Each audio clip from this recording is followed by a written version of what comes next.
मसीह की मेरा नाम है पास्टर राजेश केदारी। सबका इस वीडियो में स्वागत हो। यीशु मसीह आपको और आपके फैमिली को आशीष करे और सुरक्षित रखे।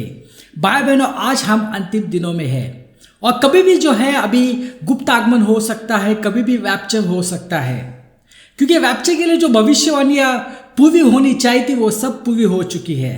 तो कभी भी जो है अभी रैप्चर हो सकता है और उसके बाद जो है क्लेश समय शुरू हो सकता है, पीड़ाओं का समय जो कि 7 साल का होगा।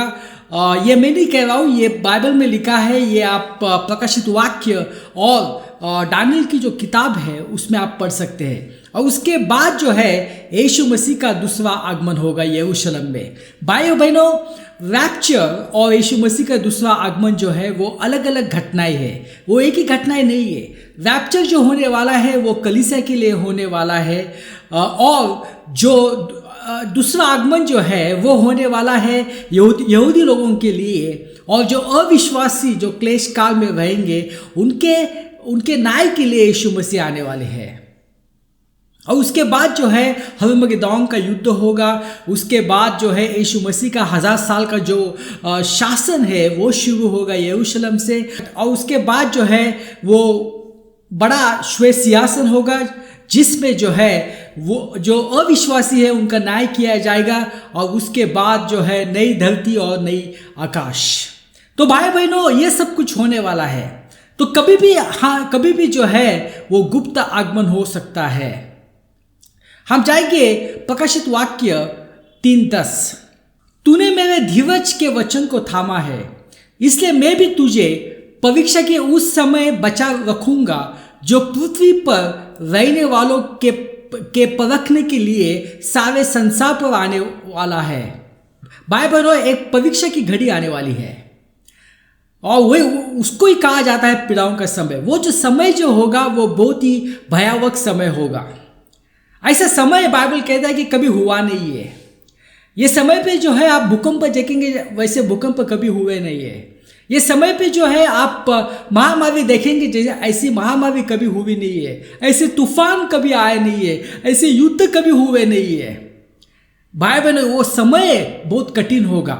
ये परीक्षाओं का समय होगा। जो धरती पे रहेंगे पीड़ाओं के समय पे, उनके लिए जो है ये समय जो होगा ये परीक्षा का समय होगा।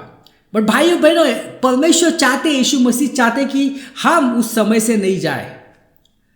और इसलिए रैप्चर का इंतजाम परमेश्वर ने किया है। जब हमारा उद्धार हो जाता है, हम रैप्चर हो जाते हैं, तो हमें जो है पीड़ाओं के समय में रहने की आवश्यकता नहीं है। बहुत सारे मसीह कहते हैं, प्रचार करते हैं कि हम जो है मसीह लोग पीड़ाओं के समय से जाएंगे। मसीह लोग जो है ईसा विरोधी जो है और मार्क ऑफ द बीस्ट इनका सामना करना पड़ेगा। भाई बहनों, ये सब गलत है। आइए हम दूसरे वचन में जाएंगे। हम पढ़ेंगे, क्योंकि प्रभु आप ही स्वर्ग से उतरेगा, उस समय ललकार और प्रधान दूत का शब्द सुनाई देगा और परमेश्वर की तुरही फूकी जाएगी, और जो मसीह में मरे हैं वे पहले जी उठेंगे। तब हम जो जीवित और बचे रहेंगे उनके साथ बादलों पर उठा लिए जाएंगे कि हवा में प्रभु से मिले, और इस रीति से हम सदा प्रभु के साथ रहेंगे। भाई बहनों, ये जो वचन जो है ये गुप्त आगमन के बारे में है, रैप्चर के बारे में है। और बहुत सारी जो कलीसिया होती है, बहुत सारे मसीह लोग रैप्चर के ऊपर विश्वास नहीं करते। उनको लगता है कि ये जो है ये सिर्फ कहानी है, ऐसा कुछ होने वाला नहीं है। ये जो है किसी ने तो भी ये सिद्धांत को जो है वो लेके आए हैं, ये बाइबल के अनुसार नहीं है। और कुछ लोग कहते हैं कि रैप्चर जो है इसका तो ये बाइबल में है ही नहीं है। तो यही आज हम देखने वाले हैं। लोग कहते हैं कि बाइबल में रैप्चर शब्द है ही नहीं है। भाई बहनों, यदि किसी को रैप्चर के बारे में संदेह है तो ये वचन उनको बताना, 1 थिस्सलुनीय अध्याय 4 और 16। और जैसे कि आपको मालूम है कि बाइबल जो है, जो पुराना नियम जो है वो लिखा गया है हिब्रूज में, इब्री भाषा में लिखा गया है, और जो नया नियम जो है वो लिखा गया है ग्रीक और लैटिन में। तो इसलिए बहुत आवश्यक है कि यदि हमें जानना है तो ग्रीक और लैटिन बाइबल हमें देखना बहुत आवश्यक है, तो ये हमें पता चलेगा कि रैप्चर वर्ड है क्या नहीं। क्योंकि रैप्चर वर्ड जो है वो कोई इंग्लिश वर्ड नहीं है, वो जो वर्ड है वो है लैटिन वर्ड। अभी यहाँ पे जो लिखा है कि हम जो जीवित और बचे रहेंगे उनके साथ बादलों पर उठा लिए जाएंगे। उठा लिए जाना, इंग्लिश बाइबल में उसके लिए कहा जाता है कॉट अप, और जो ग्रीक बाइबल है, ग्रीक बाइबल के शब्द है हार्पैजो, का मतलब है कॉट अप, उठा लिए जाना। और जो लैटिन बाइबल जो आप कहेंगे तो उसमें लिखा है वैपिमोर, जो कि आया है वैप्चरो, वैपिमर ये शब्द से। तो भाई बहनों, लैटिन बाइबल वैप्चर शब्द है, यह हकीकत है और ये होने वाला है, और ये कभी भी जो है कभी भी होने वाला है, क्योंकि बाइबल में लिखा गया है। ये रैप्चर ये कोई मन गढ़ंत कहानी नहीं है, ये होने वाला है।